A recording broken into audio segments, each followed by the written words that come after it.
Something significant may be unfolding in global trade right now. And notably, it is not being announced in Washington. It is being quietly discussed in Tokyo. During a wide-ranging interview in Japan, Canada's Prime Minister Mark Carney revealed an idea that could dramatically reshape the global economy. A new trading bloc, one that could link Europe and Asia, one that could include nearly 1.5 billion people, and one that could become the largest economic alliance the world has ever seen. That if this vision becomes reality, it would fundamentally alter the balance of power in global trade.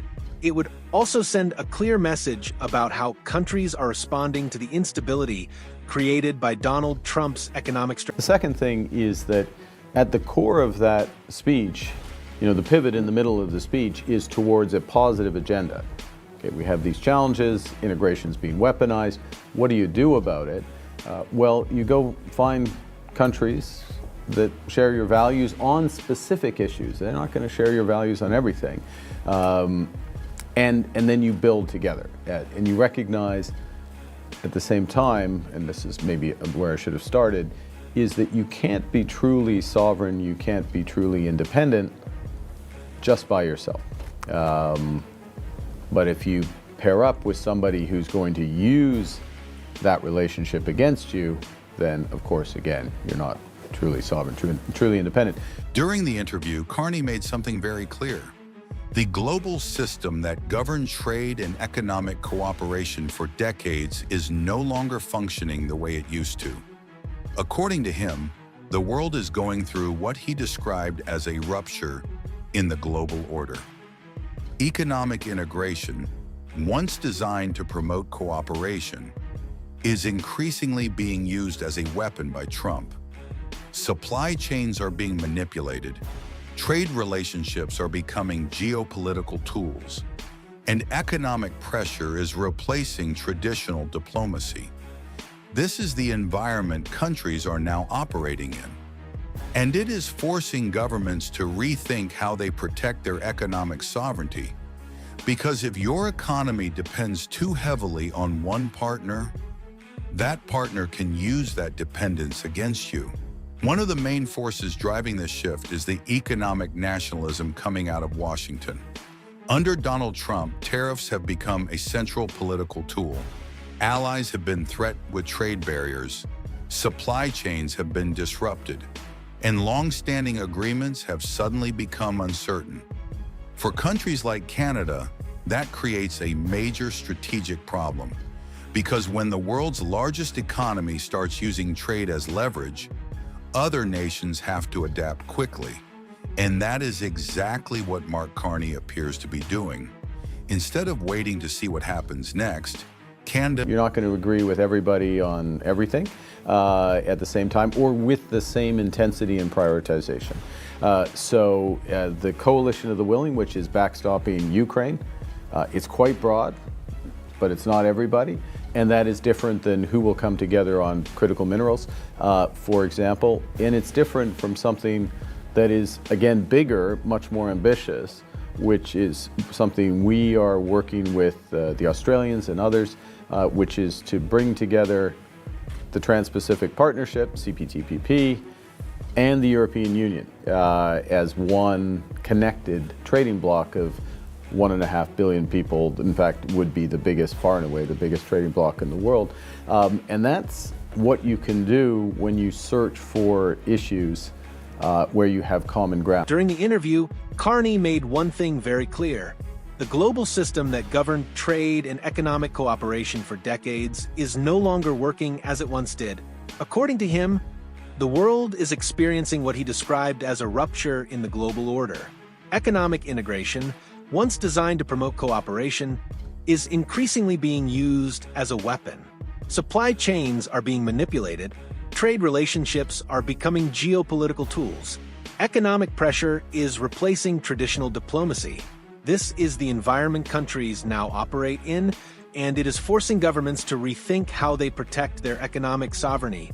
Because when an economy depends too heavily on one partner, that partner can exploit that dependence. A major force behind this shift is the economic nationalism coming out of Washington. Under Trump, Tariffs have become a central political tool. Allies have faced threats of trade barriers. Supply chains have been disrupted. Long-standing agreements have suddenly become uncertain. For countries like Canada, this creates a serious strategic challenge. When the world's largest economy begins using trade as leverage, others must adapt quickly. And that is exactly what Carney appears to be doing. Instead of waiting to see what happens next, Canada is actively building new economic alliances. 3. During the Tokyo interview, Mark Carney revealed a proposal that could fundamentally reshape the structure of global trade. And this is not a small idea. It is a vision that connects two of the world's most powerful economic regions into a single strategic framework. On one side stands the European Union, one of the largest and most advanced economic blocs on the planet. On the other side is the Comprehensive and Progressive Agreement for Trans-Pacific Partnership, linking economies across Asia and the Pacific.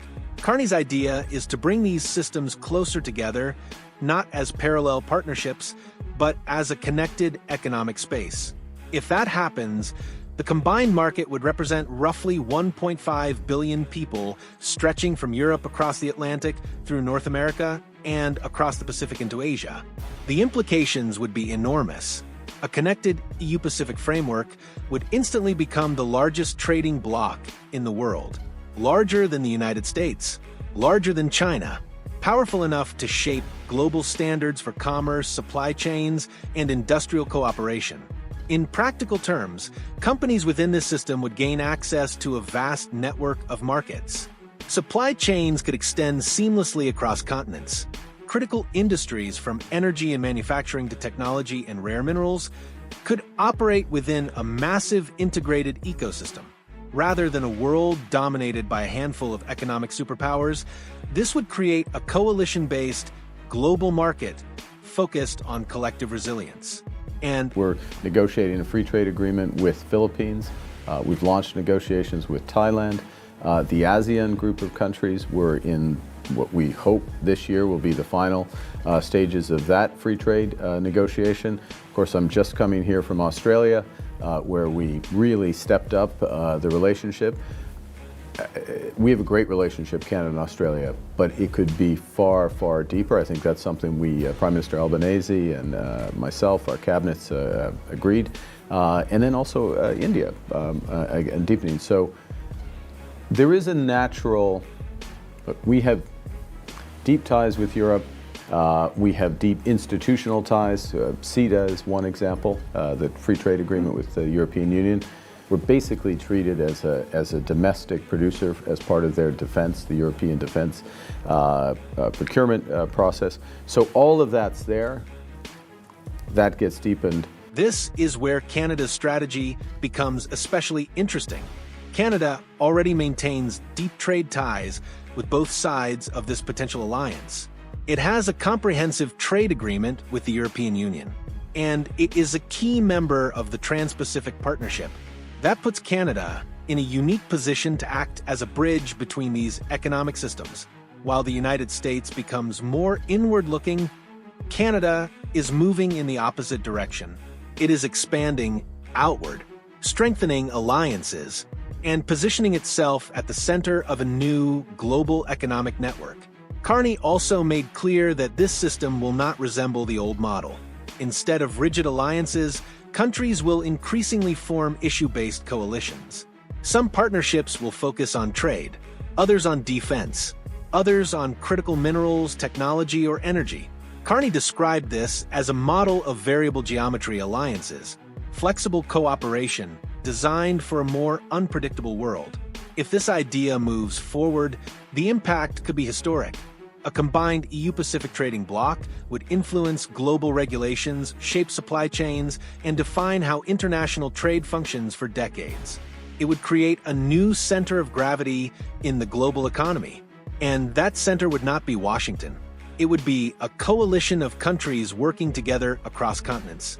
What makes this development so compelling is that it reflects a deeper transformation in global politics. The old system dominated by a few superpowers is evolving into a complex network of partnerships and flexible alliances. In that changing world, Canada is positioning itself as more than a middle power. It is positioning itself as a connector. A country capable of linking continents, building alliances, and shaping the next phase of global trade. If the vision Mark Carney outlined in Tokyo becomes reality, it could mark the beginning of an entirely new era in the global economy. For clear analysis of the biggest geopolitical shifts shaping Canada and the world, subscribe to Canada Today and turn on notifications so you don't miss our next report. Now we want to hear from you.